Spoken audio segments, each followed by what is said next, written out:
No, this was. So they. Yeah. And so we've got.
Well, good afternoon. I'll call to order the San Diego Air Pollution Control District Governing Board meeting for October 12th, 2023.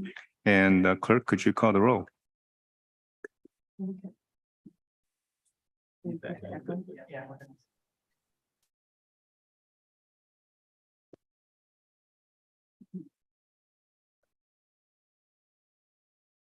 Thank you, Vice Chair Shu.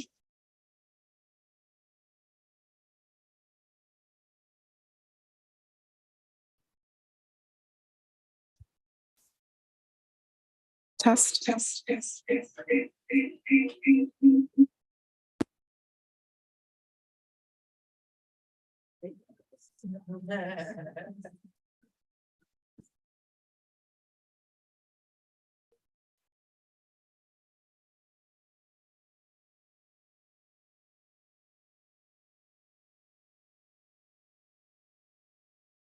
Test.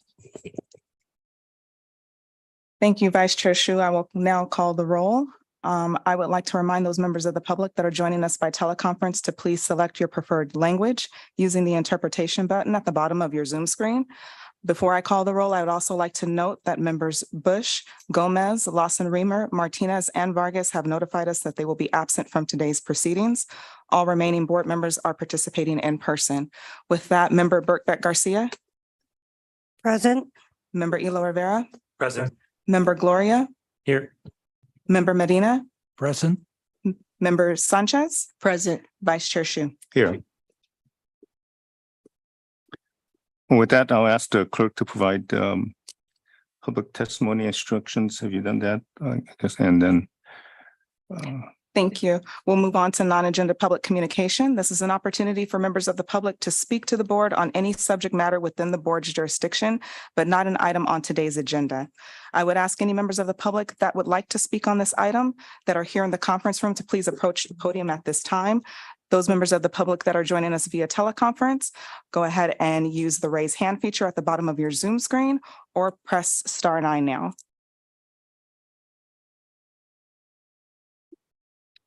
do we have any public commenters? Seeing no one at the podium and no hands raised, there are no members of the public wishing to address the board under non-agenda public communication. Okay, we'll go on to approval of statement of proceedings from the minutes of June 8th, 2023.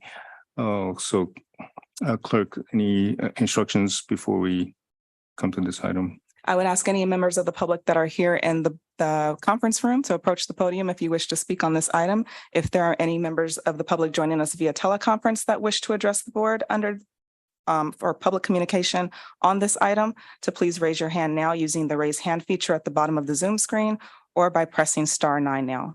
And do we have any members who want to make a comment? Seeing no hands raised and no one at the podium, there are no members of the public wishing to address the board. Any board members want to make comments on the proceedings?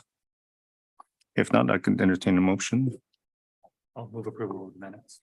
Moved by Johnny-Lo Rivera I second. and seconded by Rebecca Garcia. Let's go ahead and have votes. Thank you, Member Birkbeck Garcia, Yes. Member Elo Rivera, Yes. Member Gloria, Yes. Member Medina, Aye. Member Sanchez, Vice Chair Shu. Aye. Thank you. With members Bush, Gomez, Lawson-Remer, Martinez, and Vargas absent, that motion passes with those board members who are present voting aye. We're going to go on to a special item, awards and recognition for the Clean Air Awards. And to do that, I'm going to have our Air Pollution Control Officer help us. This is a new item for the Air Pollution Control Board. And I wanted to also recognize our Public Information Officer, Melina Mesut, who worked on it so hard and made it happen. So with that, we can go ahead and move on to actually doing the awards.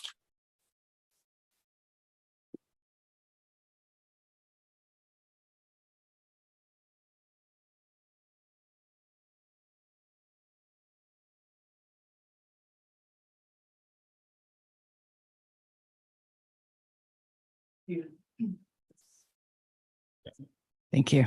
Okay.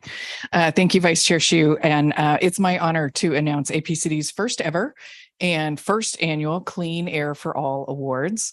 The Clean Air for All Awards recognize entities that develop and or implement innovative solutions beyond regulatory requirements to support our vision of clean air for all in San Diego County. They're awarded in 3 categories: air quality, public health, and environmental justice and equity. We had a lot of terrific nominations this year, and so we had to make some very difficult decisions. And for our first award, the Air Quality Award, I would like to call up to the podium the representatives from the San Diego Regional Airport Authority.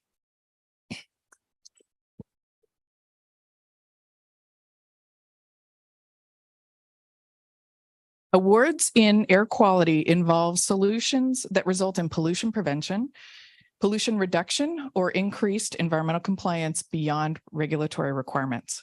It's my pleasure to present this award to the San Diego Regional Airport Authority for their project to develop a 100% electric shuttle service that is used by both airport passengers and employees in the region.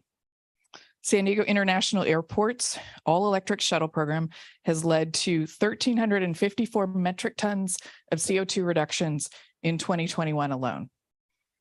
This is reducing not only greenhouse gases, but air pollution in a very high transit area. And the airport has created one of the largest all-electric shuttle fleets in the region at a North American airport. And so, leading by example, they have also provided tours and presentations at industry conferences to share their successes and the lessons that they have learned. So in honor of these efforts, we present to you this Clean Air for All Award in the category of air quality. Congratulations. And if you'd like to say a few words. Absolutely. Thank you very much. And thank you for this award. It's a true honor. SAN's all-electric shuttle program has successfully replaced 33 fossil fuel-powered vehicles, CNG buses, with 100% carbon-free electric bus fleet. Not sure where to look, so I'll just keep moving around. And this provides, as mentioned, shuttle service between the airport parking lots and the terminal areas. So 5 of those shuttles were branded the San Diego Flyer to provide a new free service every 20 minutes between the Old Town Transit Center and the airport for all transit users. So tell your friends and family, take the San Diego Flyer.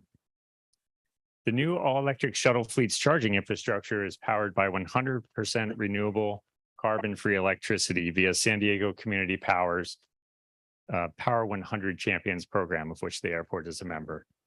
A new offsite shuttle lot, which will open later this year, will contain infrastructure for a total of 59 EV chargers for our buses as we continue to convert the fleet. 10 of those bus chargers will be available opening day for this new lot. We have a bank of chargers available now that's powering the 33 vehicles. The all-electric shuttle program is part of the Airport Authority's efforts to reach net zero carbon emissions for airport-controlled emissions and was identified in the Carbon Neutrality Plan and the Clean Transportation Plan. So once again, thank you very much for this honor. Thank you very much. Thank you. Congratulations. And Vice Chair Hsu will give the next award. Thank you, Paula. So I have the honor of giving out the award for the public health. And this goes to 3HSD's San Diego Heat, Human Health and Organizing Committee. So this is a great award. It's dear to my heart. So we have some representatives from that group. Maybe you could step up here as I say a few words about what this award, why we're giving this award to your organization.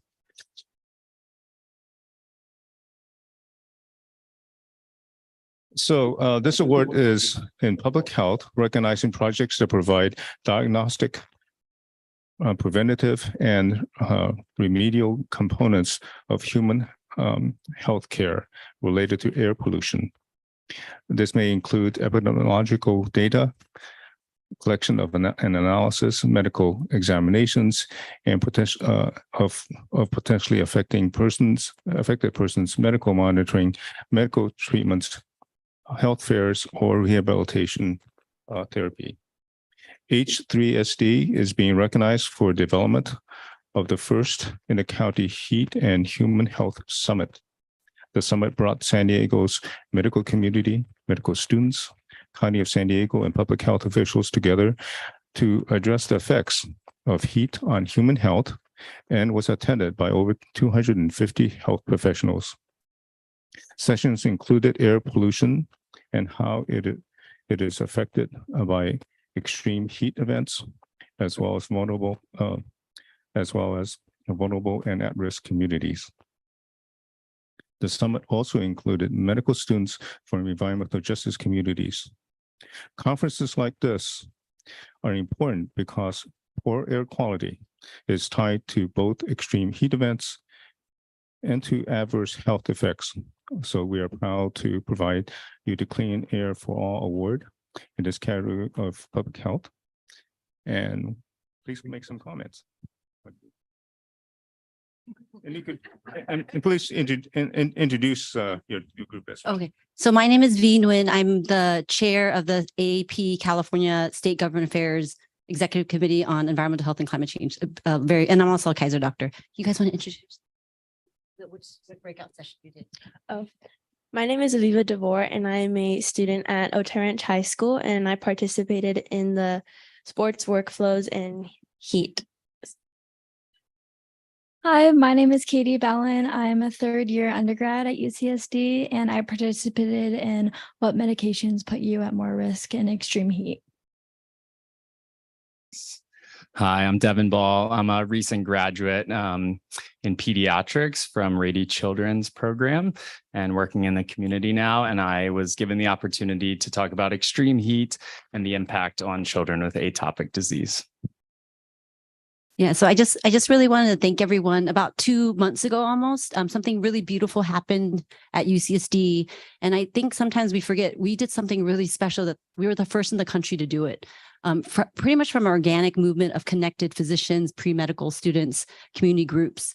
And it really was a coalition of Kaiser, League of Women Voters, Environmental Justice Subcommittee, SHARP, Scripps, UCSD. I mean, we all came together in a neutral space.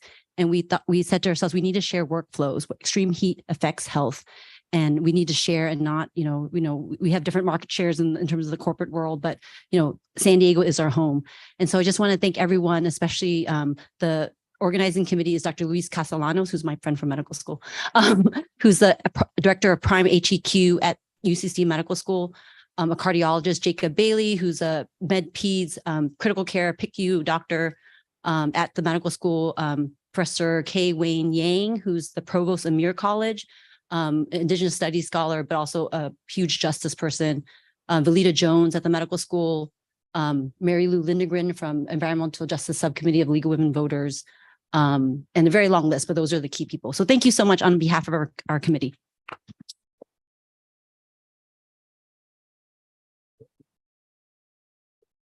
Thank you. Okay. For our next award, we have our Environmental Justice and Equity Award.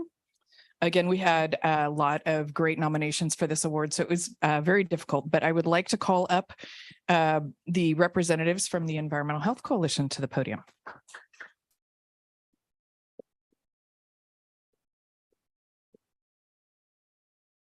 So San Diego, oop, am I echoing all of a sudden?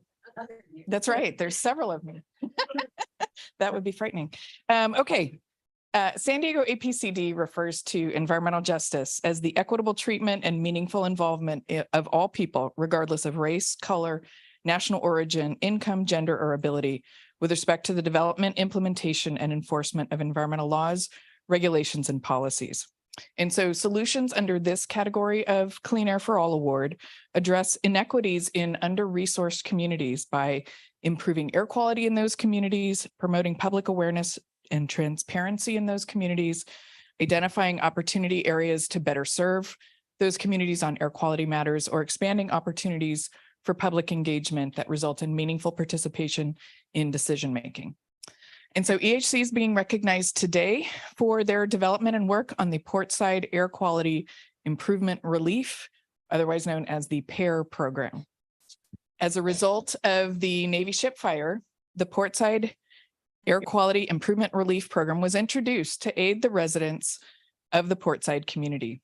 EHC advocated for funding for the program and installs monitors and air purifiers for residents in the Portside community, as well as educates those residents on issues regarding air quality.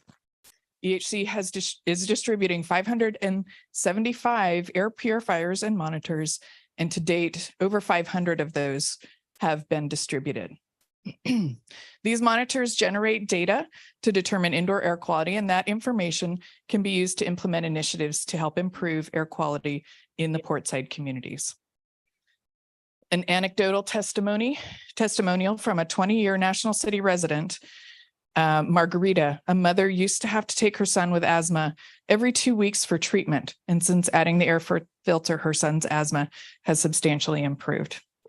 So for all of these reasons, it's our great honor to provide this Clean Air for All award to the Environmental Health Coalition.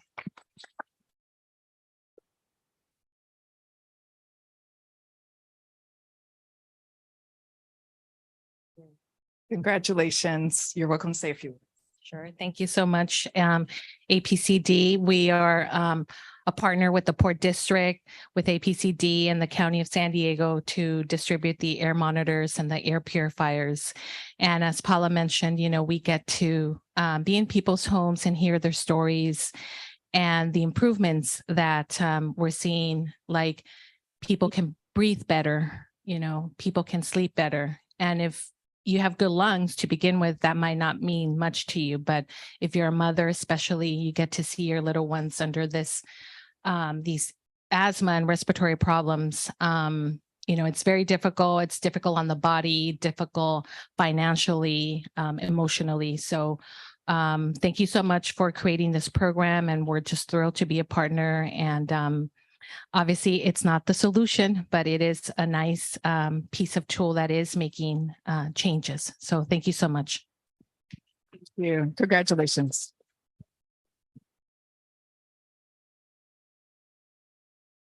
Oh.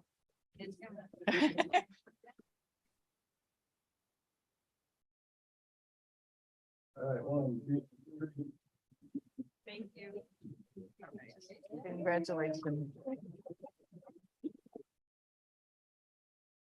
And we have one last award to announce today, which goes above and beyond the categories we have already mentioned. We would like to recognize a local leader who has been a champion for air quality, public health, environmental justice, and equity for over 40 years in our local communities. So, well, Diane Tekorian, there's no one else that meets that category, so please come up. Please come up to the podium. And I've always wanted to say a few things about you, Dan, so this is my chance now. So that you've been a champion for environmental justice and air quality for over 40 years. As co-founder and previous executive director of the Environmental Health Coalition, she has worked tirelessly to protect the public health and the environment from environmental pollution. Environmental Health Coalition's community organizing, policy advocacy work with disenfranchised communities has eliminated many health risks and enabled thousands of residents to develop into community leaders. Through her work at EHC, she has led many initiatives and active efforts that have and continue to improve the air quality of residents and communities within San Diego County. Even in retirement, she continues to fight for air quality through her service on the California Air Resources Board. In her tenure on the CARB board, Dan has been a strong advocate for CARB's actions to promote air quality and environmental justice, and she provides a critical voice on the CARB board for local underserved communities. Even after Diane has retired from EHC, her legacy continues and inspires future generations to fight for environmental justice. For this reason, we are pleased to provide this Clean Air Champion Award to Diane Tekorian. Thank you so much. Wow. No, that's beautiful. Thank you so much. That's just gorgeous. Thank you. Okay, thank you so much. I really, really appreciate this. I haven't quite hit the retirement thing yet. So I'm looking forward to that. Anybody who's there would, I'd love to some advice about how to achieve that. But air quality, as Letty said, is so important to our communities, and it has been a plague, honestly, that has really limited the growth of our children, their ability to have a quality of life that we all strive for. And it's really an example of the oppression that our communities experience in environmental justice communities. And unfortunately, it's a offshoot of systemic racism. So we're thrilled that we can partner with the Air Pollution Control District, and that your transformation, all of you who are now serving on this board, this new board, and the staff who are new and older, who've been around for a long time, who will continue to fight for environmental justice and air quality. We're just so excited to be able to partner finally on an air quality agenda that's for everyone. So clean air for all is so appropriate. And I'm really, really moved by this honor, and I really appreciate it. So thank you.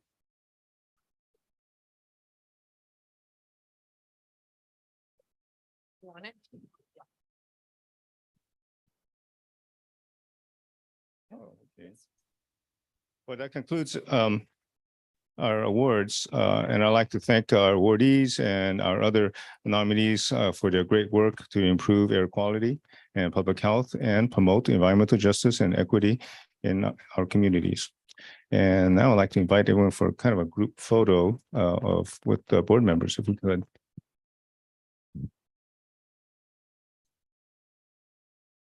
So we'll just follow Melina's directions. Board members would like to be in the photo, you're welcome to come up. We'll take up each of the Background do we want? Yeah.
Yeah.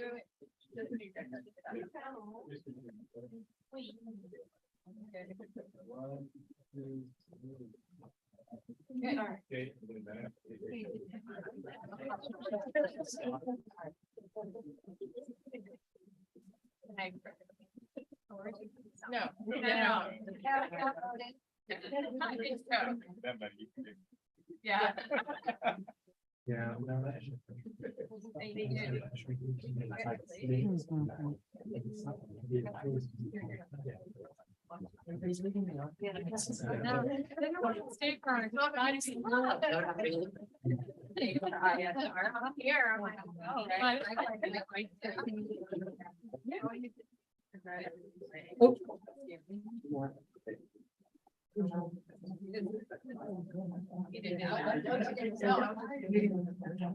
Yeah.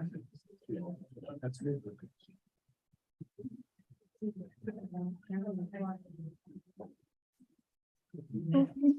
Oh, thank you for all the staff that made those awards possible. Any comments from my colleagues before I move on to next item? Could I make one quick comment, Sure. Vice Chair? I would also like to thank Miney Luther, our Deputy Director, who was the brainchild for this Clean Air Awards program and really helped us to develop it and get it put together. And then Melina, obviously you've thanked Melina already, but huge thanks to Melina for running the awards this year.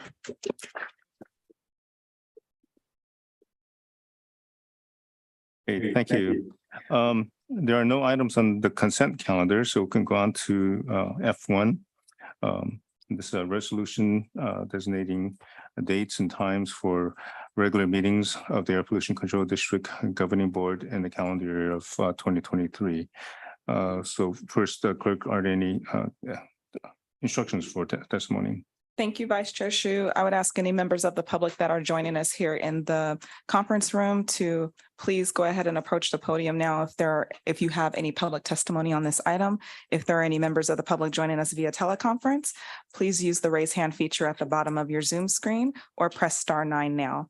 And your testimony will be heard after the conclusion of any, if any, staff comments that we have.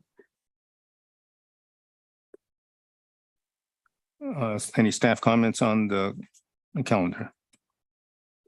Thank you, Vice Chair Shu. I'll make a couple of quick remarks.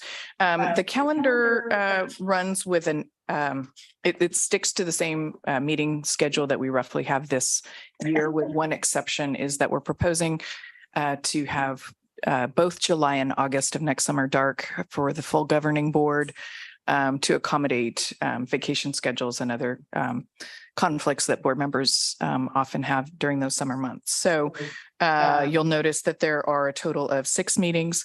Another meeting to call to your attention is the May budget meeting. That is both, it's proposed to be the same as we did this year, where there was an afternoon meeting for our regular business, then an evening meeting just on the budget. So that's actually 2 meetings in one, but just wanted to call those to your attention. Thank you. Madam Clerk, are there any public comments? Seeing no movement in the chamber and no hands raised online, there are no members of the public wishing to provide public testimony on this item. Any comments from my colleagues? Move adoption of the resolution. Moved by Mayor Sanchez and seconded by Yolo Rivera. I guess we can go ahead and vote.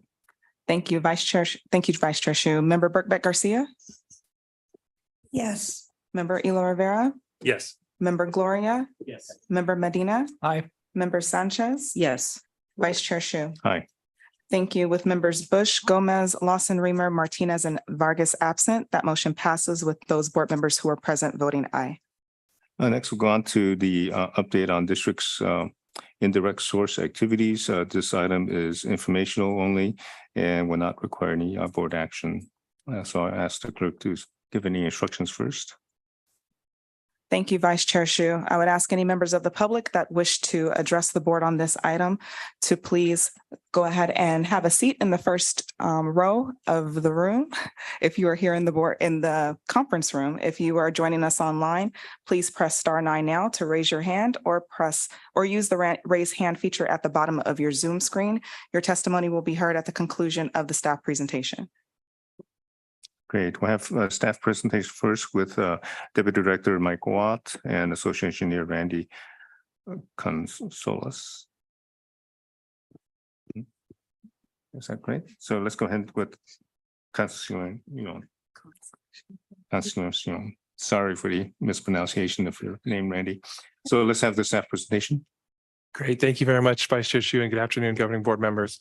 Today's presentation on item E2 is to provide an informational update on district indirect source activities, including staff's effort to establish a working group to provide input on potential strategies to reduce indirect source emissions from warehouses and distribution centers, as well as a proposed tentative timeline for those actions.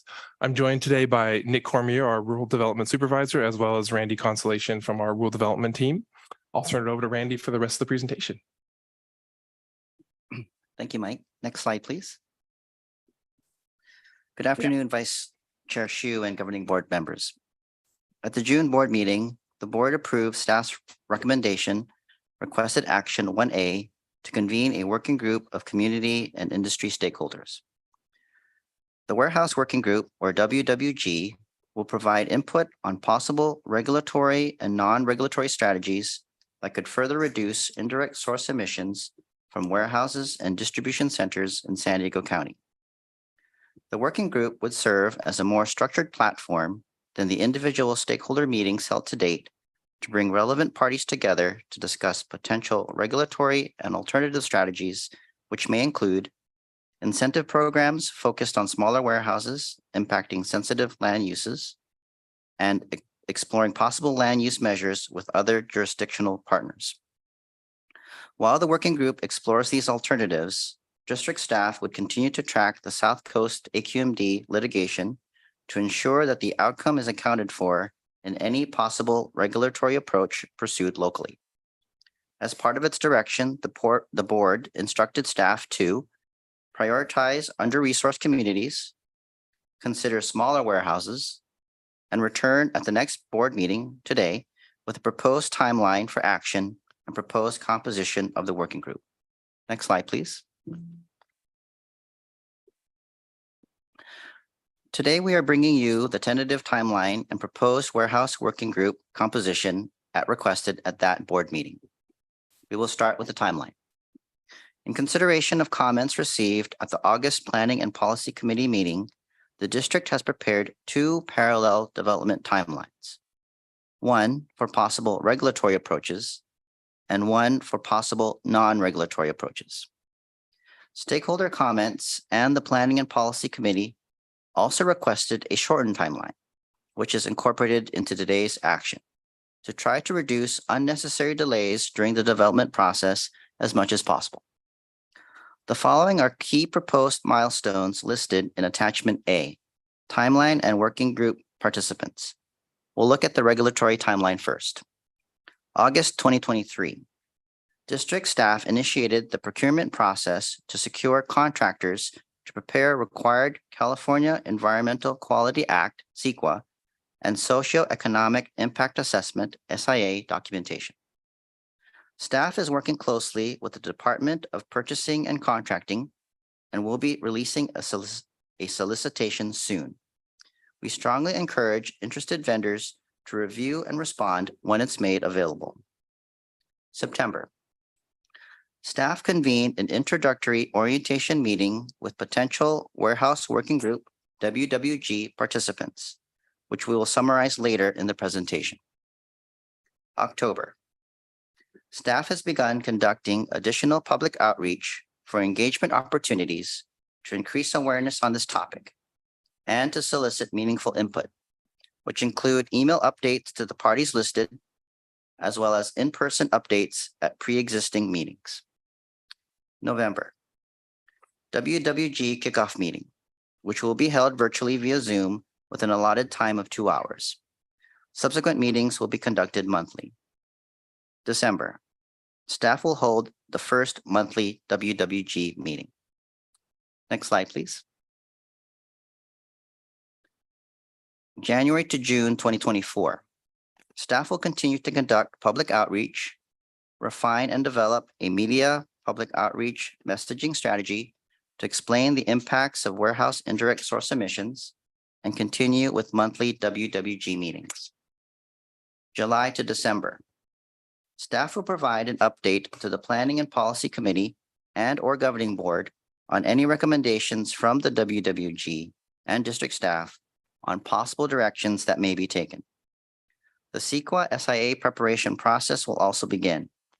If a regulatory path is pursued, an environmental impact report, EIR, is anticipated, which may take at least 12 months to complete. In addition, during this time, the strategy and/or measure will be developed by staff in consideration of WWG input. January to May 2025. Release draft strategy for public workshops and comments. June. Complete the draft CEQA environmental analysis if required, release for public comment, and respond to comments. September. Governing Board consideration of the proposed final strategy and final CEQA environmental analysis, if applicable. October 2025 and beyond. Staff will continue with public outreach to help facilitate implementation. Next slide, please. Concurrent to the regulatory timeline, the following is the proposed non-regulatory timeline, also found in Attachment A. Through the end of this year, staff intends to identify and discuss potential non-regulatory strategies with WWG members and potentially update the Governing Board in December with possible strategies under consideration. Next year through June, APCD would refine and develop any potential non-regulatory strategies pursued. In the last half of 2024, staff will have developed non-regulatory strategies, start implementation, and potentially update Planning and Policy Committee on its status. In 2025, staff would continue with non-regulatory strategy implementation and also bring an implementation update to the Governing Board in September 2025. Next slide, please. This slide lists the proposed composition of the Warehouse Working Group. The district envisions the WWG as a balanced group composed of key local, community, environmental, industrial, and government stakeholders interested in the freight and warehousing sectors, community health, and air quality. Other potential participants that may serve on the WWG are listed in Attachment A.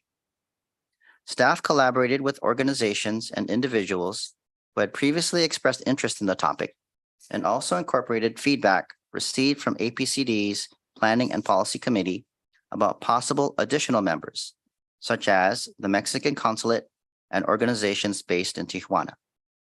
Note that the participant list is not an exhaustive list and may be subject to change.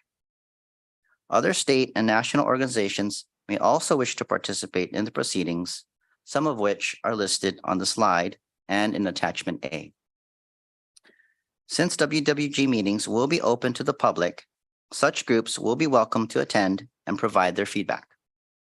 While staff will contact these groups to encourage participation, not all may have the capacity to actively engage. Next slide, please. The WWG will be guided by a purpose statement, which is found in Attachment B of today's item. The purpose statement outlines the framework of the WWG, its responsibilities, and its meetings. The purpose of the WWG is to offer input to the district regarding potential regulatory and non-regulatory strategies to reduce air pollution and public health impacts from heavy-duty trucks and other indirect sources associated with warehouses and distribution centers in the San Diego region, with priority to those facilities in under-resourced communities. The purpose statement further summarizes the line of reporting, member responsibilities, meeting information, rules of conduct, and the duration of the working group. Next slide, please.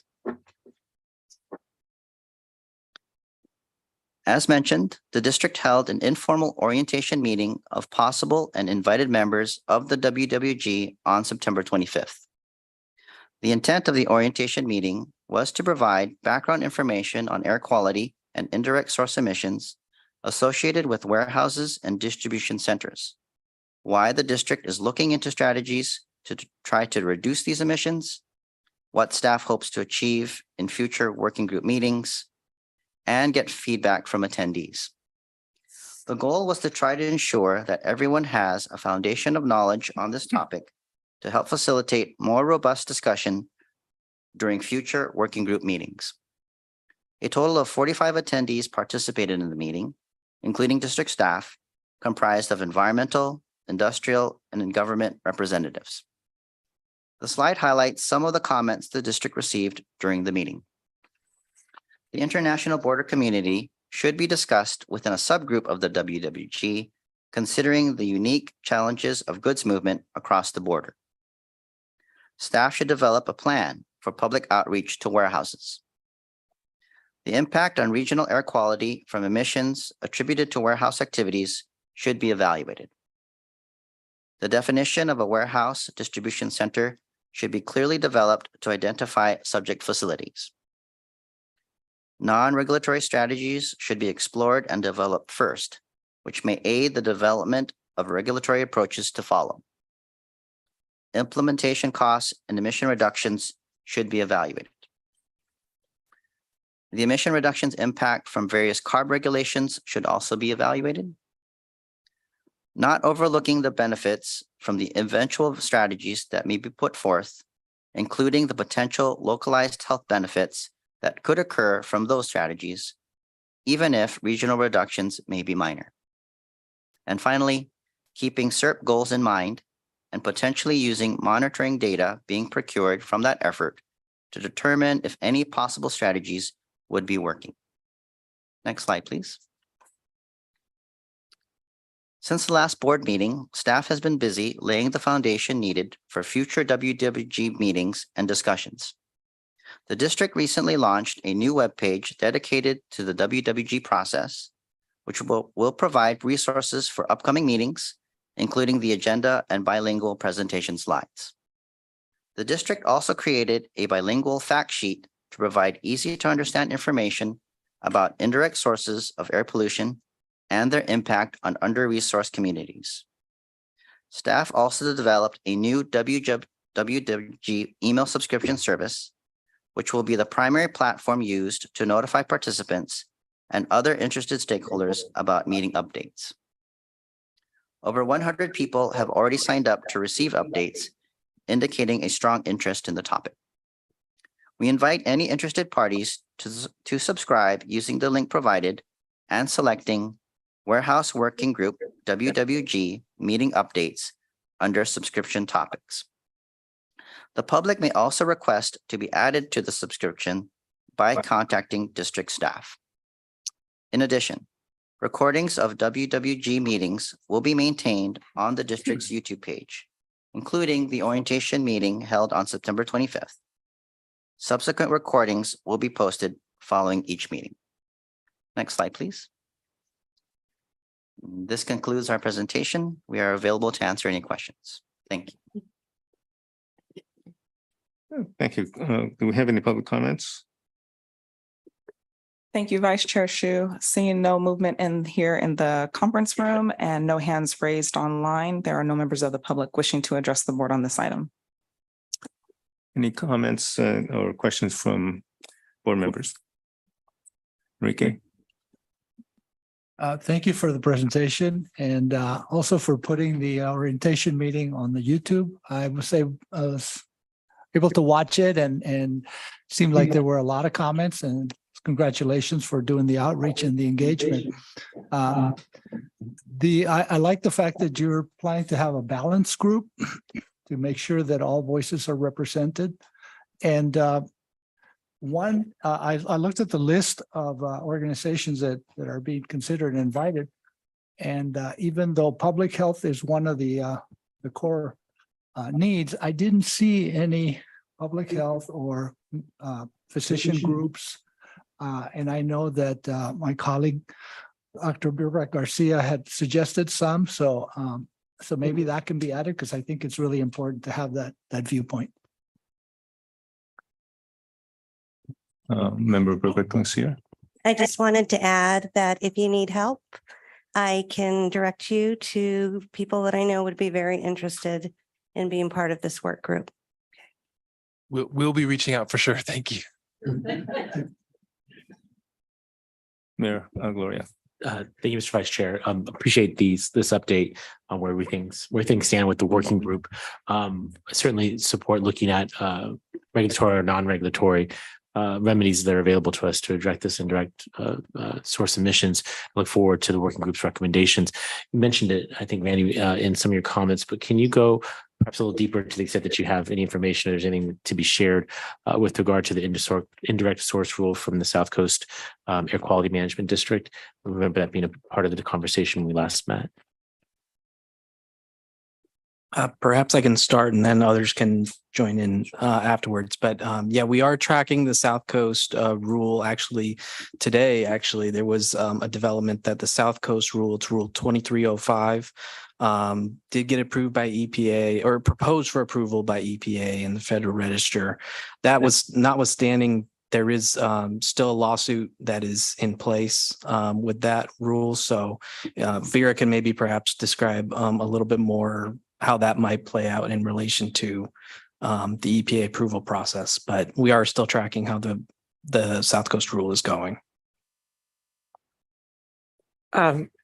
Sure, and I don't want to speak for the judge in the matter, but from the last hearing, it was understood that the judge was interested in knowing how the EPA might weigh in on the rule. One of the factors that EPA considers before they propose a rule for adoption and to put it into the state implementation plan is whether the district had the legal authority to adopt the rule. So I think, having EPA's input on that and this, signifies pretty strongly, well, very clearly that they do think that South Coast has the legal authority to adopt the warehouse indirect source rule. That I would expect that would influence possibly or be important for the court. And hopefully, I think the expectations of the court might rule a bit more quickly on the motions that are before them. Okay. Thank you for that information. Any other comments from board members? If none, I have a question. It seems like whenever there is a public process for input, we set up meetings, we set up in this case, a working group. And my concern is the working group often is attended by those who have time, special interest, and people that are paid to attend those meetings, if not people who are deeply involved. But often they don't involve the general community very much. So I'm wondering if there are any efforts that we can do that, and in that sense, something like piggybacking other meetings, a PTA meeting, a meeting of spiritual leaders that are in these impacted communities that may have a lot of thought and opinions on this rule, but normally they wouldn't have the time, inclination to attend a special meeting of a soon to be better known public agency, but at this time not as well known as we would like. So is there any thoughts along those lines?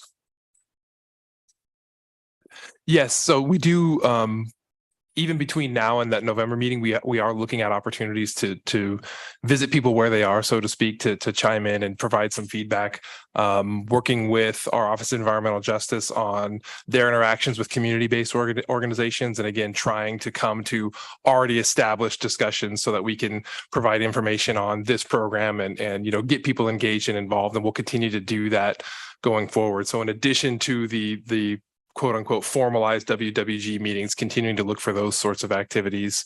And again, if there are additional suggestions, we'd be happy to look into contacting those groups. But there's a whole list of, I think a board meeting or two ago, we had a group of community-based organizations throughout the county that we're engaging with from the environmental justice perspective, from the OEJ perspective. So that's a good starting place for us. But I think your suggestion about schools and things like that is another thing we can look into to see if there are opportunities for us to insert ourselves. Yeah, I'm thinking just in East County where there's a large number of warehouses in El Cajon, in other parts, there are communities nearby, there are schools and PTAs nearby.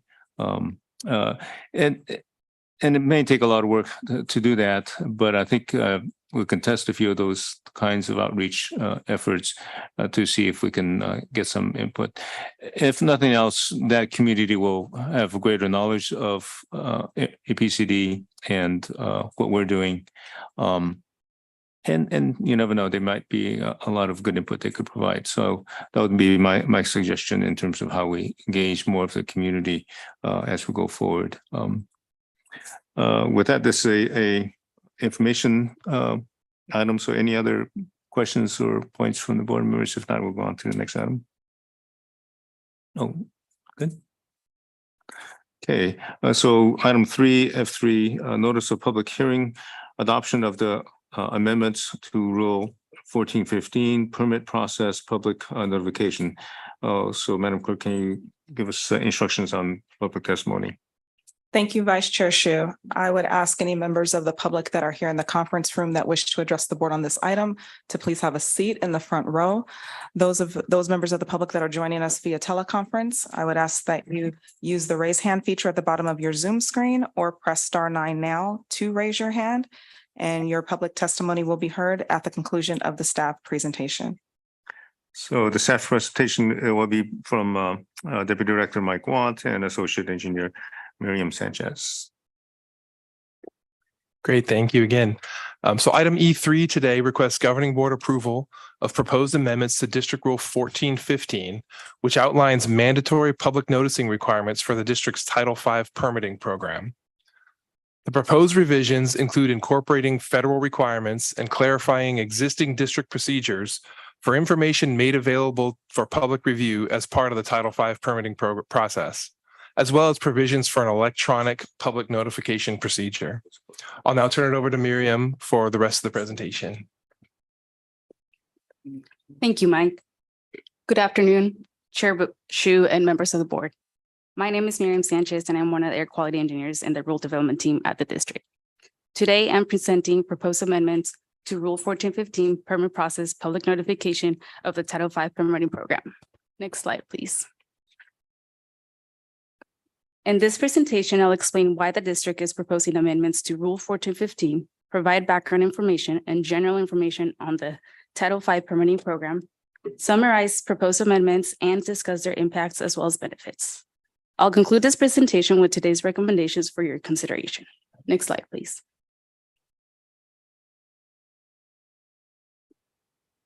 The San Diego County Air Pollution Control District Title V permitting program is mandated by Title V of the Federal Clean Air Act. It requires approximately 30 industrial facilities today that are either major stationary sources of regulated air pollutants or commercial electrical electrical generating facilities to obtain a single operating permit, a Title V permit, which consolidates and lists all applicable requirements for that facility. A major stationary source in San Diego County is one that emits or has a potential to emit 10 tons per year of any federal hazardous air pollutant, including fugitive emissions, or 25 tons per year of any combination of these federal hazardous air pollutants. It's important to note that the Title V permitting program does not require any additional air pollution controls beyond the requirements of existing local permits. However, the program does allow for enhanced monitoring and for enforceability, public participation, and EPA review of such permits. Next slide, please. Here we can see the basic timeline for obtaining a Title V permit. Title V permits are typically issued as the final step in the district permitting process for affected facilities after such project has already been reviewed and approved for a local district permit. To illustrate this, please consider the following example facility. First, the facility applies for an authority to construct for each emission source. In this example, device 1, 2, and 3. If the district approves, each authority to construct is valid for 1 year. Once construction of each emission source is complete and verified by district staff, the district then issues a permit to operate, which is renewed and inspected by the district on an annual basis. Lastly, since the facility is also subject to Title V requirements and happens to have multiple permits to operate, then the district must combine all 3 local permits into one federal Title V permit, which must be renewed every 5 years. Rule 1415 governs the public notification process at this extra final phase of permitting. Next slide, please.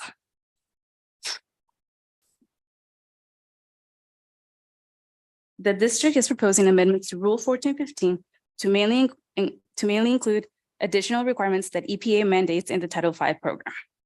The district last amended Rule 1415 and submitted the rule to EPA through CARB for approval back in 2019. However, shortly after the amendment was submitted to the EPA, federal Title V public notification requirements were revised to add additional elements. This included the requirement of posting a document known as the Statement of Basis, or SB, along with any proposed Title V permitting action. As a result, the district withdrew the 2019 version of Rule 1415 from EPA's review in January 2023, and is now proposing to replace that submittal with today's proposed amended rule.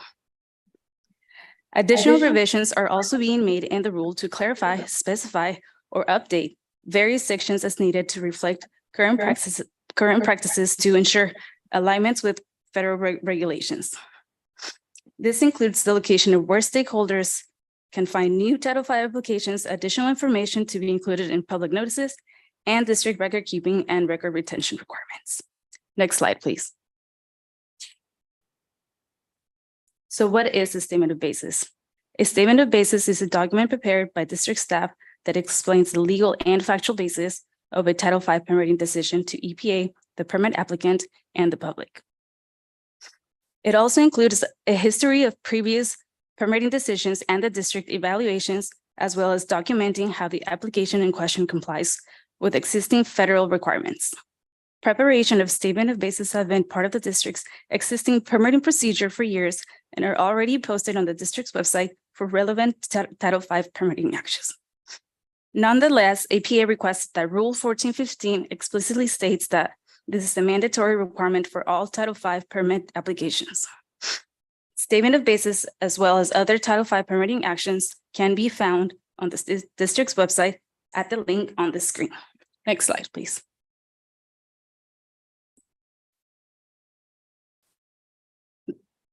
The proposed revisions for amended Rule 1415, which were developed to align with the Title 40 Code of Federal Regulations, Parts 64 and 70, are summarized on this slide.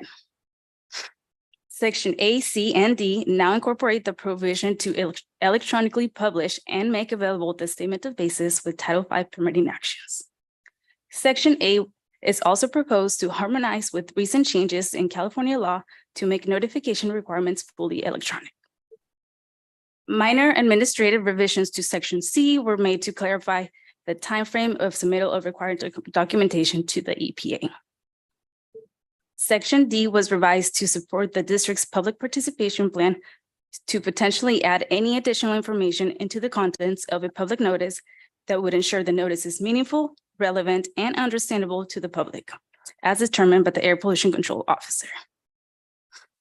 Section G was revised to clarify existing district procedures for the publishing of lists of new Title V applications to enhance transparency and public access to such documentation. And finally, Section J was revised to clarify record keeping and retention policies associated with the Title V applications. Next slide, please.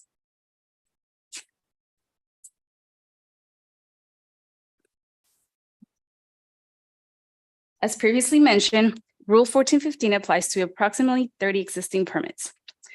In San Diego County, approximately 2/3 of these Title V facilities are energy plants and landfills, while the remaining third includes military bases and industrial facilities such as wastewater treatment plants, aviation facilities, and an industrial gas turbine manufacturer. Rule 1415 is an administrative rule that complies with federal public notification process of the Title V permitting program and does not control nor impact any emissions. Therefore, amendments to Rule 1415 proposed today will not result in any emission increases or reductions. However, proposed amendments to Rule 1415 support the district's recently adopted public participation plan by codifying the district's requirement that the public and under-resourced communities located near the Title V sources have access to all available information associated with Title V permits, which is already being done in both English and Spanish. It will also ensure public notices contain meaningful, relevant, and understandable information in a way that encourages opportunities to provide feedback. Excuse me. Notably, as part of a parallel effort, the district is also exploring possible opportunities for enhanced public participation and noticing for permits not involved in the federal Title V program. Such processes are governed by District's Rule 15, which is being evaluated for a possible provision in the future to further support the district's public participation plan. Next slide, please. An initial public notice regarding proposed amendments was posted in the local newspapers, on the district's website, and social media, and also sent via email and US mail to potentially affected facilities and chambers of commerce in the region. The public notice of proposed revisions was also sent to over 10,000 subscribers to the district's email notification service, CARB, and the EPA. The notice invited and encouraged the public to participate and provide input regarding amendments to Rule 1415 during a 30-day comment period, which ended on August 31st, 2023. The district did not receive any comments during this time. Additionally, a public notice regarding today's hearing was also posted in the local newspaper and on the district's website and sent to the subscribers of the district's email notification service, the EPA, and CARB. Next slide, please.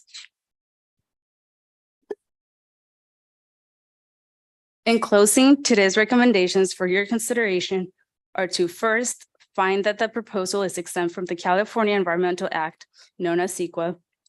Second, adopt the proposed amendments to Rule 1415 and resolution as proposed.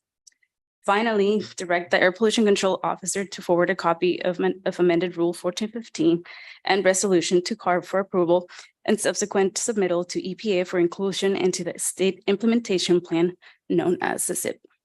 Next slide, please. This concludes my presentation. Thank you so much. Thank you, Madam Clerk. Are there any comments from the public? Thank you, Vice Chair Shu. Seeing no one sitting in the front row in the conference room and no hands raised online, there is no public testimony on this item. Any comments from board members? Questions? No, then I could entertain a motion to adopt the amendments to Rule 1415 as described by staff. I'll make the motion. Yes, so moved by Member Second by Medina and Sanchez. seconded by Mayor Sanchez. Let's go ahead and have the vote. Thank you. Member Beck Garcia, Yes. Member Elo Rivera, Yes. Member Gloria. Aye. Member Medina. Aye. Member Sanchez. Yes. Vice Chair Shu. Aye. Thank you. That motion passes with members Bush, Gomez, Lawson, Reamer, Martinez, and Vargas absent, and all remaining board members present. Great. Next, we have the adoption of amendments to Rule 19.2, continuous emissions monitoring requirements. So instructions for public testimony first. Correct. Thank you, Vice Chair Shu. I would ask any members of the public that are joining us here in the conference room that wish to address the board on this item to please have a seat in the first row of the conference room. Those that are joining us via teleconference, I would ask that you please use the raise hand feature at the bottom of your Zoom screen or press *9 now to indicate that you wish to speak on this item. Your testimony will be heard at the conclusion of the staff presentation. Great. We'll go ahead with a staff presentation by Deputy Director Mike Watt and Associate Engineer Archie de la Cruz. Archie. Thank you, Vice Chair. Item E4 today requests governing board approval for proposed amendments to District Rule 19.2, requirements for continuous emission monitoring systems, also known as SEMS. Rule 19.2 is outdated, having last been updated over 40 years ago, and now requires amendment to ensure the rule meets current federal requirements for the district and affected stakeholders, and to reflect advancements in SEMS technology. I'll now turn it over to Archie De La Cruz, who will provide the presentation. Thanks, Mike. Thank you, Mike. Good afternoon, Vice Chair Hsu and governing board members. My name is Archie De La Cruz. I'm an engineer at the Rural Development Group of the district, and I'll be presenting the proposed amendments to Rule 19.2 continuous emission monitoring requirements for your consideration. Next slide, please. In this presentation, I'll provide some background information on continuous emission monitoring systems, CEMS or SEMS. I'll present possible impacts of the proposed amendments to Rule 19.2, highlight the key components of the proposed amendments, and make applicable recommendations. Next slide, please. What is a SEMS? A continuous emission monitoring system is a combination of equipment necessary to analyze and measure gas concentrations from an emission unit on a continuous basis to verify compliance with an applicable emission limitation or standard. SEMS are not an emission control technology. SEMS analyze and measure gas concentrations within a gas stream. A standard SEMS consists of probes, filters, sampling lines, gas conditioning system, calibration gas system, and a series of detectors and analyzers which reflect the parameters being monitored. The raw data and the results are sent to a data acquisition and handling system for record keeping. In San Diego County, SEMS typically take samples to measure nitrogen oxides, carbon monoxide, and oxygen from large combustion equipment such as peaker power plants. Next slide, please. Rule 19.2, which regulates SEMS in San Diego County, was last updated by the district 44 years ago. Since that time, the federal SEMS regulations have grown, become more complex, and have amended many times over. As a result, Rule 19.2 is in need of an update. The proposed amendments to Rule 19.2 will help clarify the implementation of federal SEMS regulations and requirements at the local level. Next slide, please.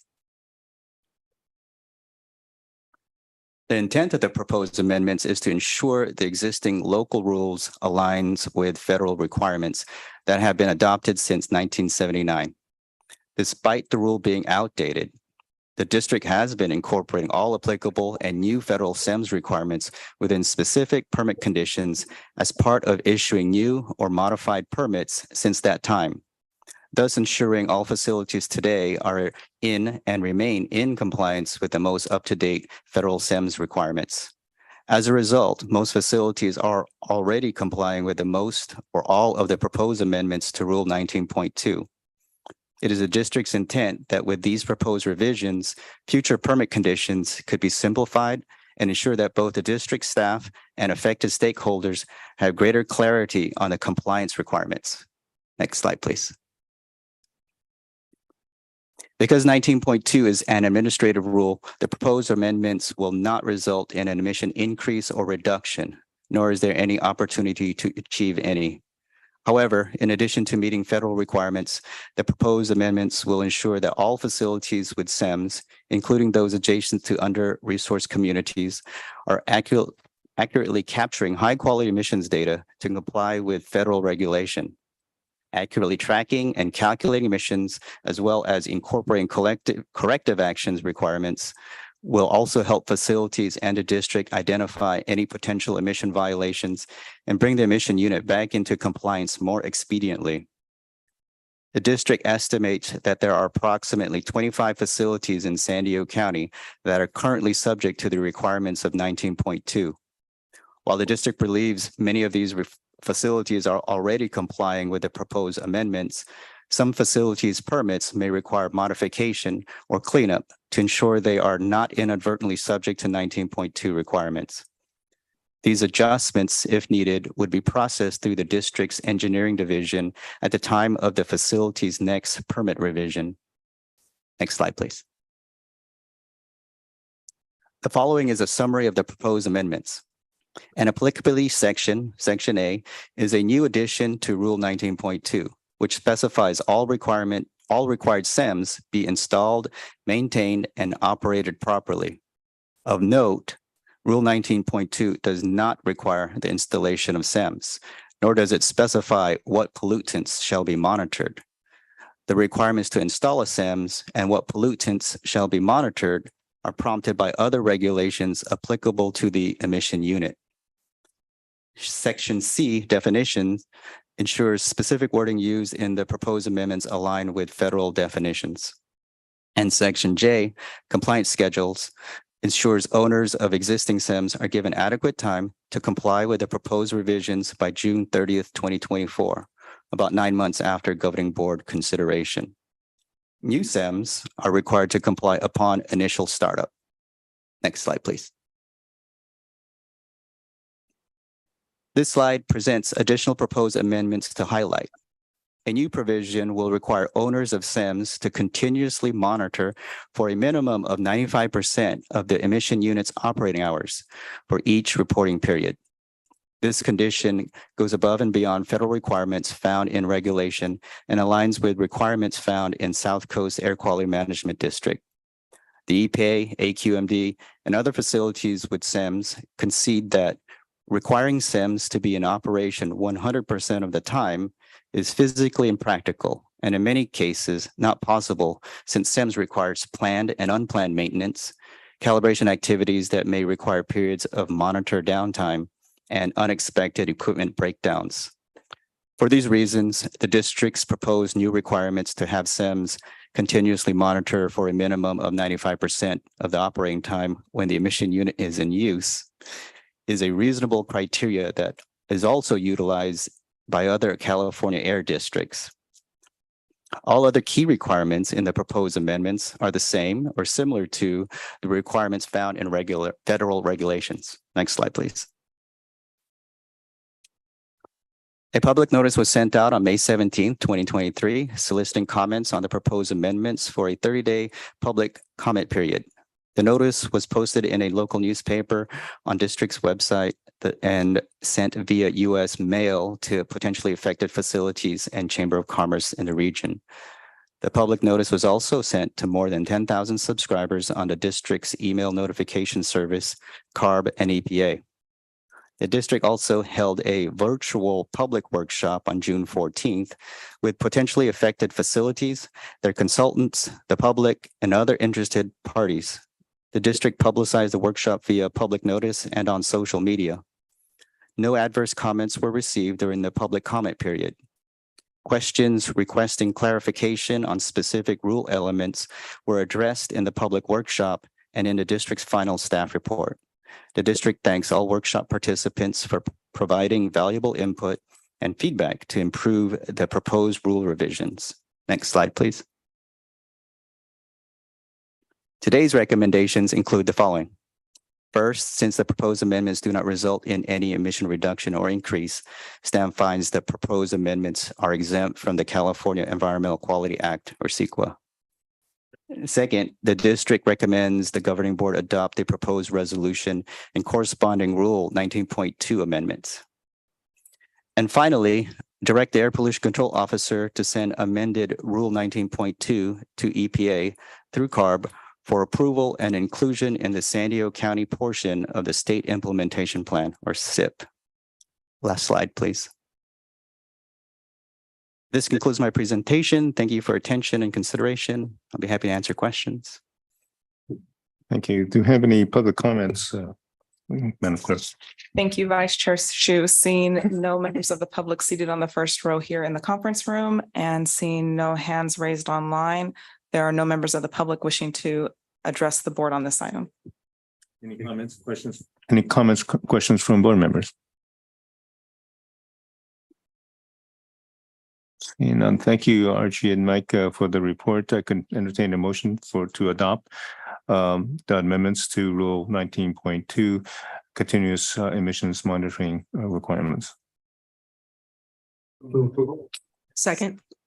So moved by Mayor Gloria and seconded by Mayor Sanchez. Thank you. Member Birkbeck Garcia? Yes. Member Ela Rivera? Yes. Member Gloria? Aye. Member Medina? Aye. Member Sanchez? Yes. Vice Chair Shu? Aye. Thank you. With members Bush, Gomez, Lawson Remer, Martinez, and Vargas absent, that motion passes with those board members who are present voting aye. We'll go on to the strategic planning process update. Do we have, this is also a information item only, so no action by the board is required. I'll ask the clerk to provide some public testimony instructions. Thank you, Vice Chair Shu. I would ask any members of the public that are joining us here in the conference room to please have a seat in the front row of the conference room. Those that are joining us via teleconference, I would ask that you use the raise hand feature at the bottom of your Zoom screen or press *9 now to indicate that you wish to speak. Your testimony will be heard at the conclusion of the staff presentation. And the presentation will be from our Air Pollution Control District Officer, Ms. Forbes. Thank you. Excuse me, Vice Chair Shu and governing board members. I wanted to provide you with a quick update regarding our long-term strategic planning process. We last provided an update to you at our meeting in May of this year. And since then, we've completed the initial phases of this project. Next slide, please. So I'd like to start any discussion of our strategic plan with a grounding in our vision and mission, with which you're very familiar. But I like to use these as a compass to where we are going, and clearly they will form the foundation of our strategic plan. Simply put, our vision is clean air for all, and we strive to accomplish this mission by maintaining programs to improve air quality and protect public health and the environment. Next slide, please. We've also established 5 critical goals to guide us in meeting our mission. These goals are related to air quality, public health, environmental justice and equity, public engagement and transparency, and operational excellence. And you've seen these goals come up several times in the course of our budget deliberations. And in those deliberations, we establish specific actions every year to align with these overarching goals. And along with our vision and mission, these goals will form, again, the foundation of our long-term strategic plan. Next slide, please. So this slide goes to the purpose behind this project. It's our intent that the strategic plan will assist us in developing directions and priorities and essentially be a roadmap for the next 3 to 5 years of our work, while promoting transparency and accountability to the stakeholders that we serve. Next slide, please. And so, as I mentioned, we completed an initial planning and outreach phase working with an outside consultant. Since the May 11th board meeting, we developed interview and survey questions as well as forum materials, and our consultant conducted staff, board, and stakeholder one-on-one interview and surveys. And thank you all for your participation in that process so far. Our consultant hosted a public forum and also developed a public website to obtain comments on the plan. That initial public forum was held on July 13th. Next slide, please. And so this is a very high-level summary of some of the themes that were raised in that initial outreach. As you can see, APCD received positive feedback related to its compliance and business assistance programs, as well as its monitoring program for our regional air quality monitoring. And as you'll note, there were several positive themes related to our staff and team expertise, building and repairing public trust, and taking public concerns very seriously. However, we know we have a long way to go. There were several areas identified for improvement that were common across board members, staff, and stakeholders. One of those was for increased public visibility countywide. As you can see from the comments of what we do well, we foster positive relationships with the public, but that only works if they know who we are. So we have work to do to become a recognized resource for the public on air quality and public health issues countywide. This goes along with the identified need for increased transparency. We've made a lot of strides since the passage of AB 423 to make our data more accessible to the public, but we need to continue to improve in this area. 2 other highlights of areas where we can improve include providing collaborative regional leadership, meaning working more with government partners across the region and across the border in pursuit of our goals, and increasing our funding to increase our capacity for our programs. In sum, we've gotten a lot of great feedback in this initial phase, and we'll be building upon it as we move to the next phase. Next slide, please. So after completing this initial phase of plan development and outreach, we we determined to bring the remainder of this process in-house in order to deepen the public engagement with the plan and in order to have a more robust and public process. We redesigned the remainder of the project, and as you can see, we've almost completed the preparation phase of this revised framework. We anticipate that our new interactive project webpage will go live next week, and we will incorporate any feedback you have today into our revised framework. Next slide, please. So the next phase of this project will involve enhanced public engagement. The intent is not to repeat the process that's been done so far, but to build upon it by incorporating some of our discussion topics that you see here into existing meetings with our stakeholders. And to Vice Chair Shu's comment earlier, we're trying to meet people where they are and take advantage of the meetings that we already have with many of our stakeholders to build upon the feedback that we've received so far. And so, for example, we had one of our quarterly meetings that we hold with industry last week. We were able to get some valuable input from them in that session because we incorporated strategic planning into that existing agenda. And then we are planning to have one additional region-wide public forum next year in February, and we're anticipating that will be a virtual public meeting. We also plan to conduct a needs assessment with board and staff, which will look at our existing capacity, capabilities, culture, and constraints, which we'll be exploring with this board in January and with the Planning and Policy Committee in more depth at their meeting in February of next year. Next slide, please. We'll be completing this enhanced engagement by February of next year, but as the graphic here shows, public engagement will be continuing throughout this process. We'll be incorporating a feedback loop for all of our stakeholders into this process with the goals of bringing a draft plan back to this board in June and a final plan to the board for adoption in September of next year. Next slide, please. Finally, I just wanted to highlight the internal team we have put together for this project. Our entire executive team is working on this, as well as senior management in admin services and IT, and program coordinators in our Office of Environmental Justice, Clerk of the Board, and Public Information.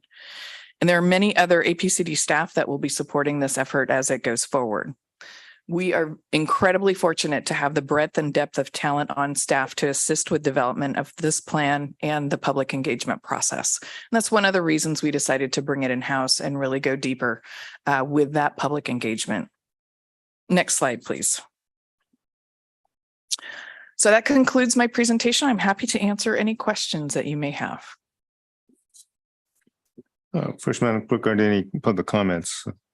Thank you, Vice Chair Shu. I see no public comments here in the conference room. However, we do have one public speaker that wishes to address the board online. Serena Pelka, you will have 3 minutes to address the board. I would ask that you go ahead and unmute yourself at this time. Thank you so Please much. begin by stating your name for the record. Hi, this is Serena Pelka. Can you hear me? Yes. Hello, can you hear me?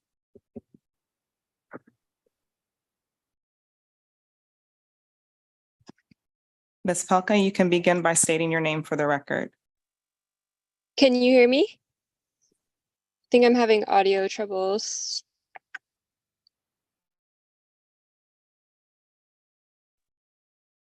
Can you hear me now? Hello?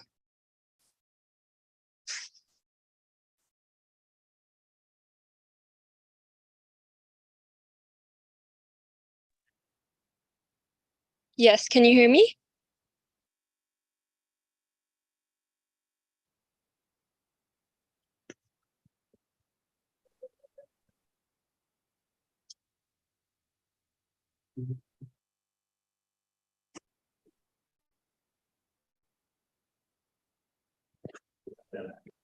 Ms. Pelka.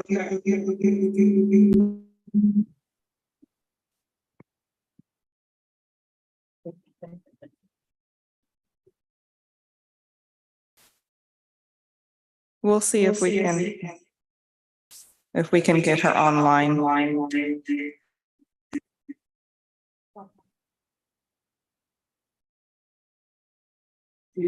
ended her call at this time. We'll come back to her if you would like to go ahead and have.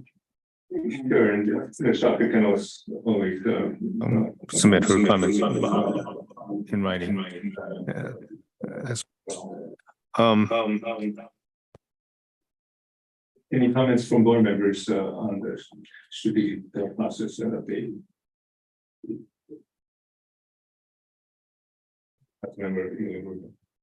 Thank you, Vice Chair Shu.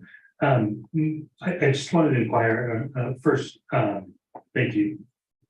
Everything today is the immense amount of work that goes into everything that happens, whether it's a single rule or something that's comprehensive, as a strategic plan, requires immense amount of staff work. We see that and appreciate those efforts.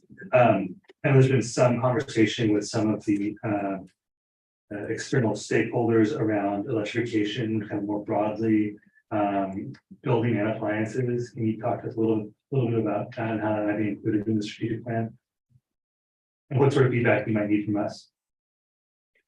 I can touch on that and then Paula can augment. So we do have, as part of our regional air quality strategy, which was adopted by this board, I think earlier this year, there are items up for further exploration related to electrification, specifically around furnaces and water heaters. And so those are things that we'll be exploring for feasibility over the course of the 3-year period that concluded in that regional air quality strategy. We've also worked with the County of San Diego on their region-wide kind of building decarbonization effort. They've been involved in those discussions and will continue to do so.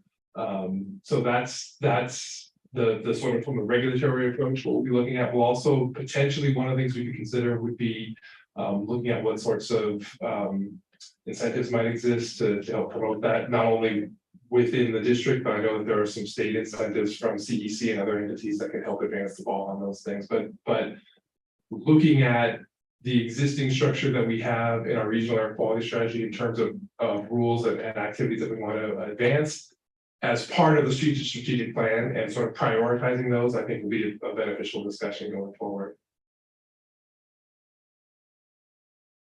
And then as I understand it, this is something we'll be following up with council.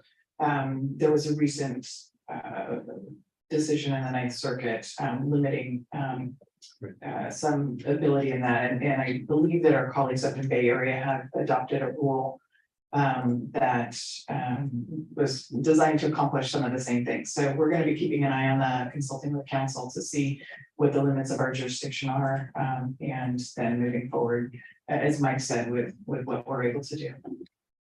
Thank you both for that. Definitely look forward to hearing more about it, and please keep us updated. Any additional comments or questions from board members? With that, thank you very much for the report. The strategic planning process update. Next, we have the report from the air pollution control report. Oh, if the public speaker is available, we can give that a try. She just dropped off again. Oh, okay. Well, so just for the record, public commenters can always put in their comments in writing as well. So Ms. Forbes, do you want to give your report? Sure. Thank you, Vice Chair Shu and governing board members. I have just a few brief updates. First, you've probably been hearing a lot in the news lately about our deployment of air quality sensors in the Tijuana River Valley area.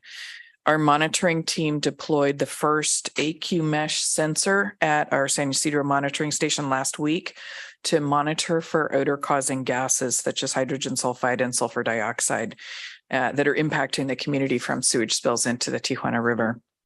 The sensor will also monitor for volatile organic compounds and carbon monoxide, as well as wind speed and direction. And in the coming months, we'll deploy 5 additional sensors to expand our coverage in San Ysidro, Imperial Beach, and the Tijuana River Valley. These sensors are funded through an EPA Border 2025 program grant. Our goal is to collect data that we can then share with the community as well as other organizations, including research institutions, for potential studies and to continue to bring attention from the federal and state government to this issue. We'll provide a more detailed update and preliminary data from these sensors at your board meeting in December, on December 14th. But in the meantime, please don't hesitate to reach out to me or to our staff if you have any questions. Next, I have a couple of updates related to our stationary source programs. On October 26th, APCD staff will be providing an update and recommendations to our APCD hearing board regarding odors from operations conducted by New Leaf Biofuels located in Barrio Logan. We'll be sending out notifications about this public hearing via mail and our Gov Delivery subscription services. So stay tuned for that. And next, the district is now the first air district in the state of California to require permits for welding operations, since they can create emissions of highly toxic heavy metals that can cause adverse health effects, including cancer. The district has now issued 2 permits for welding operations in San Diego County, and we're currently reviewing about 20 welding permit applications. And so shout out to our engineering chief, Mohsen, Nazemi, Deputy Director Miney Luther, and the entire team they have working on this. Again, this is a first in the state. We were the first in the state to require permits for welding operations, and so I'm really proud of that. Finally, I wanted to let you know about a couple of prior and upcoming public events. Last month, APCD staff appreciated the opportunity to attend the Zero Emission Bus Conference, a national event which was hosted in San Diego this year. MTS was a local transit sponsor and hosted several tours to highlight their ZE buses and facilities. Many zero emission bus and infrastructure providers were in attendance, showcasing the latest technologies. And then next week, on Friday, October 20th, the California Air Resources Board, along with CalSTART, will be hosting a zero emission truck ride and drive event at the North Island Credit Union Amphitheater in Chula Vista. This event is located near the Otay Mesa Port of Entry, where over 1 million commercial trucks cross the U.S.-Mexico border annually. The event will be held from 7:30 to 4 and will feature electric class 6 to 8 trucks. And in addition, there'll be a presentation on the Advanced Clean Trucks regulation with CARB staff available to answer questions. So we encourage all businesses utilizing heavy-duty trucks to attend in order to learn more about zero-emission technology, as well as potential funding opportunities. I also wanted to share that APCD is an official sponsor for the Oceanside Dia de los Muertos event that will take place on Sunday, October 22nd. We're working with Radio Latina to advertise the event in our commercial lawn equipment incentives program. So our incentives team, thank you, is working with one of the dealers so we can showcase the electric lawn equipment at the event. And that concludes my updates. I'm happy to answer any questions you have. Questions, comments from any board members? Yeah. Mayor Sanchez. Thank you. Well, welcome to Oceanside and the Dia de los Muertos downtown. Wonderful event every year. It even includes classic car exit, lowrider type cars. So, so thank you very much for that. And a lot of people show up. A lot of people. I did have a question about the welding. Kudos on that. I'm really, really excited about that. I think I shared with you, Ms. Forbes, about this welding operation that was happening at a park as part of a MiraCosta class.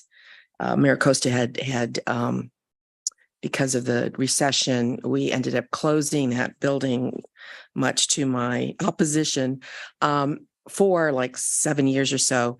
And they did different things, beer making, but the welding really stuck, especially since when I walked through there, it was like a cloud of white and nobody was wearing a mask. And it was a small enclosed room. So I think I complained to you about, that kind of operation. Would a school, I don't know if they're doing it again elsewhere, but would a school need to get a permit? I'm looking at Mohsen. I believe we put out requests for inventory purposes for all the welding operations we were aware of in the county. And Mohsen, I don't know if you would want to address whether that applies to education. We have since closed that, and retaken it and opened it up to the community. Of course, cleaned it up really well, right? But I'm really curious as to whether or not a school would have to, teaching that would have to get a permit?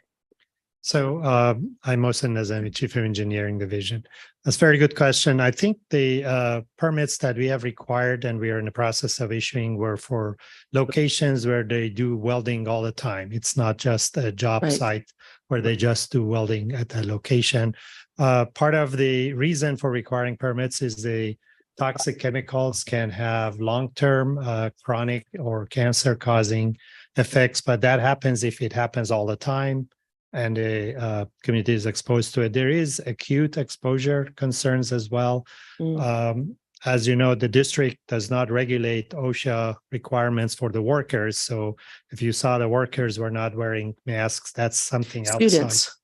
Okay, students, I'm sorry. Teachers. Yeah, I mean, that is something that we can definitely have our compliance come and take a look at, because that's of concern if they're being exposed to welding fumes and without ventilation inside the enclosure. Thank you. And just very generally, if they're above a certain health risk threshold, they would be subject to permit requirements regardless of what type of entity they are. So just at a very high level. Thank you. We could take a look at it. I'd like to follow up on the welding issue, so come back to them. And maybe just to refresh my memory, I don't think we have a welding rule, right?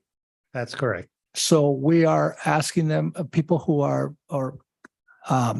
is this for entities that have a toxic air pollution permit or Rule 1210? They come under that? Is that? It's welding equipment is one of the types of equipment that is exempt from permit requirements. However, our permit rule or exemption rule actually has some provision that says if the emissions from that exempt equipment causes high levels of health risk, then we can require them to obtain permits from us. And that's how we've required the majority of these 20 or so facilities to obtain permits. However, we also do inventory from existing sources, as you mentioned, under Rule 1210, which is the Air Toxic Hotspots Program.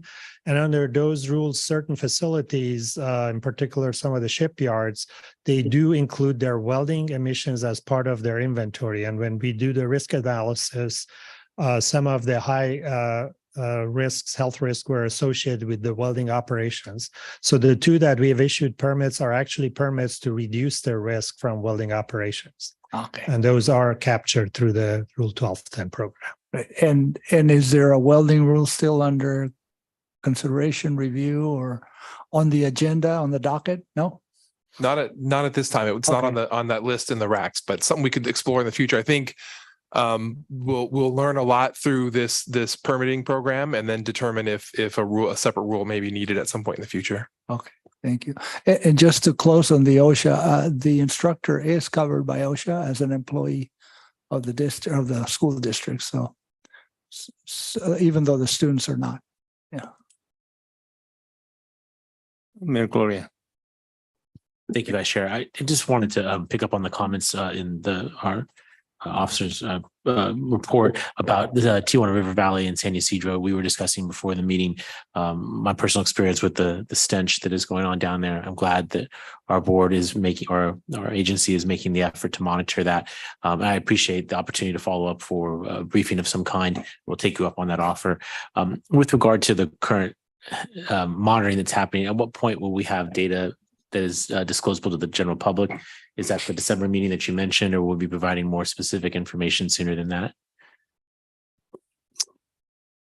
I'm going to ask David Soderman, our Chief of Monitoring Technical Services, to respond to that question. Hi, my name is David Soderman. I'm the Chief of the Monitoring Division. My team is the one that deployed those sensors. So to answer your question, Mayor Gloria, the data we're working right now to put that data on our website. I think, if I remember correctly, just reading a couple of emails just not too long ago, the data is now currently on it, if not in the next day or so. Okay. So that's great news. Thank you. The situation is absolutely unacceptable. And I realize this agency didn't cause it. That's not what I'm getting at. But I think we're certainly a part of the solution by quantifying the challenge and publicizing it. So thank you for what you're doing. Appreciate it. Thank you, David. And the team's going to be working to, continue to analyze that data. And then we can bring a full report to the board in December. But certainly, as David mentioned, we're not waiting to make that data public. It's going up as quickly as we can get it up. Yep. Appreciate that. And also the entire catastrophe that is going on down there, none of it's acceptable. The inability to access the water is obviously terrible, but you can't avoid breathing, right? I mean, you can choose not to go to the beach, but you're going to have to breathe. And if any of you have not been down there, I mean, I was there over the weekend and it was absolutely unacceptable. So I was relieved when I saw some coverage of the fact that we were already monitoring and knowing that this information can be transparent to the public sooner rather than later to help amplify our collective efforts to advocate for change in the River Valley is again appreciated and exactly what I think we want our airport to be doing. So thank you. A follow-up question to that, because the county did ask for support from the cities regarding doing a petition for federal funds for this. Can APCD join with other voices in calling this a state of emergency?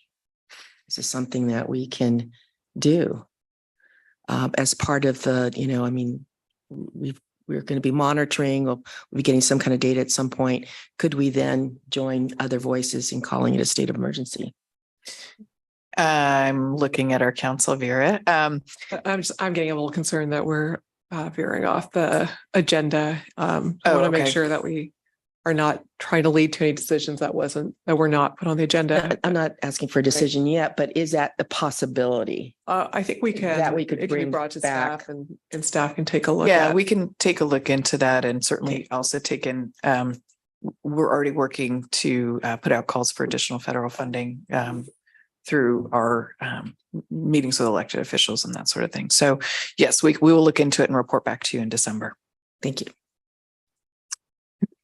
Medina.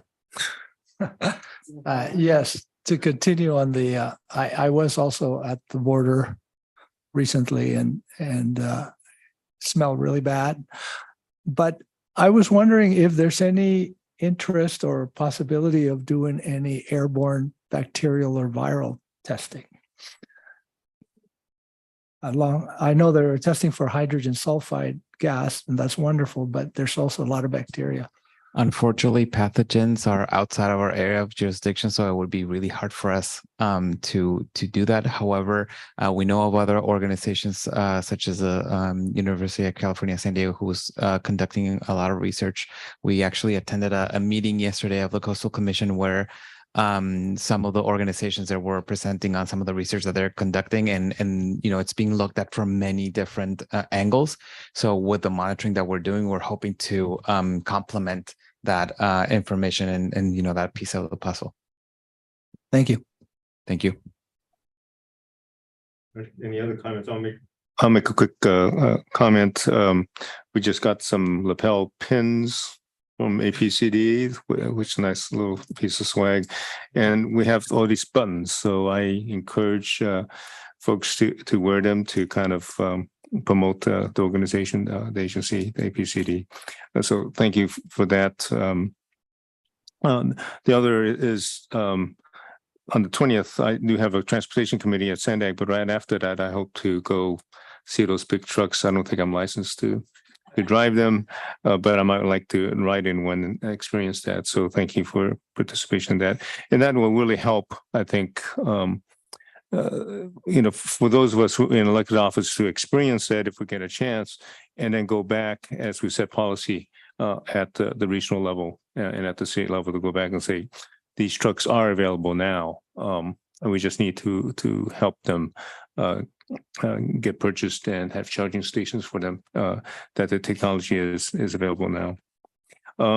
If there's nothing else on the Air Pollution Control Officer's report, let's go to the last few items on the agenda. Planning and Policy Committee report. Member Gomez isn't here, but Member Medina, do you have anything to report from that committee? Nothing to report that has not been covered by Ms. Forbes in her reports. Great. Okay, with that, I'm going to call an adjournment, but the next meeting will be held on December 14th at 2 p.m. And clerk, where would that be held? We'll be back here on the 14th of 2023 at 2 p.m. For our next meeting. With that, our meeting is adjourned.